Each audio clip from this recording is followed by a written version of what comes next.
हिना शहाब पर आरजेडी का बड़ा दाव, फिर से सुर्खियों में शहाबुद्दीन की विरासत। राज्यसभा जाएंगे हिना शहाब, सीमांचल में शहाबुद्दीन फैक्टर एक्टिव। हिना शहाब की एंट्री से बदलेगा बिहार का राज्यसभा गठन, शहाबुद्दीन के प्रभाव की परीक्षा, क्या हिना दिला पाएंगे आरजेडी को सीट? ओसामा की जीत के बाद हिना शहाब का कद बढ़ा, शहाबुद्दीन परिवार की वापसी, हिना शहाब बन सकती हैं आरजेडी का चेहरा। सीमांचल सारण में फिर गुंजा शहाबुद्दीन का नाम। बिहार की राजनीति में राज्यसभा चुनाव 2026 को लेकर हलचल तेज है और इस बार सबसे ज्यादा चर्चा जिस नाम को लेकर हो रही है वो है हिना शहाब।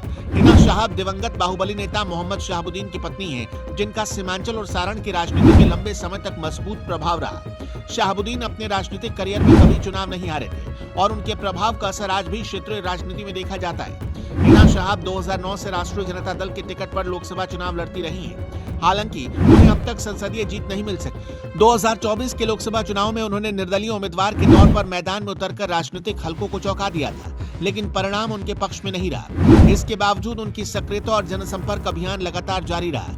2005 के विधानसभा चुनाव में आरजेडी ने उनके बेटे ओसामा शहाब को टिकट दिया। पहली बार चुनाव लड़ते हुए ओसामा विधायक बने। इसे शहाबुद्दीन परिवार की राजनीतिक वापसी के संकेत के रूप में देखा गया।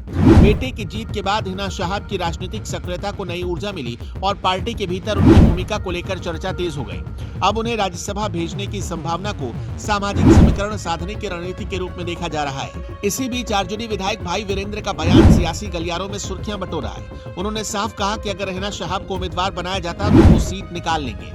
उनका कहना था कि चुनाव के समय फॉर्मूला बिठाना पड़ता है और विपक्षी समर्थन की गणित उनके पक्ष में बन सकती है। इस बयान ने ये संकेत दिया कि पार्टी अंदर खानी रणनीति पर गंभीरता से काम कर रही है। दूसरी ओर ऑल इंडिया मजलिसे इत्तेहादुल मुस्लिमीन यानी AIMIM ने अपना उम्मीदवार उतारने की बात कही। ऐसे में विपक्षी वोटों का बंटवारा एक अहम सवाल बन सकता है। भाई वीरेंद्र ने इस पर कहा कि चुनाव के वक्त सभी दलों को साथ बैठकर रणनीति बनानी पड़ती है और उन्हें भरोसा है कि अगर हिना शहाब को मैदान में उतारा गया तो विरोध की स्थिति नहीं बनेगी।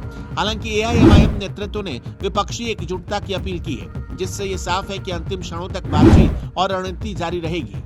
बिहार में खाली हो रही राज्यसभा सीटों को लेकर एनडीए और विपक्ष दोनों अपने अपने समीकरण साधने में जुटे हैं। संख्या बल के लिहाज से मुकाबला आसान नहीं है, लेकिन राजनीति में अंतिम समय की रणनीति अक्सर समीकरण बदल देती है।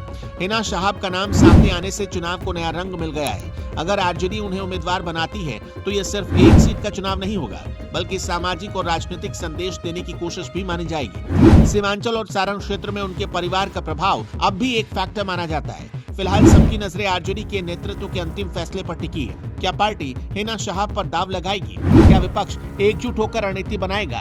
और क्या AIMIM साथ आएगी या अलग राह चुनेगी? आने वाले दिनों में इन सवालों के जवाब बिहार की सियासत की दिशा तय करेंगे।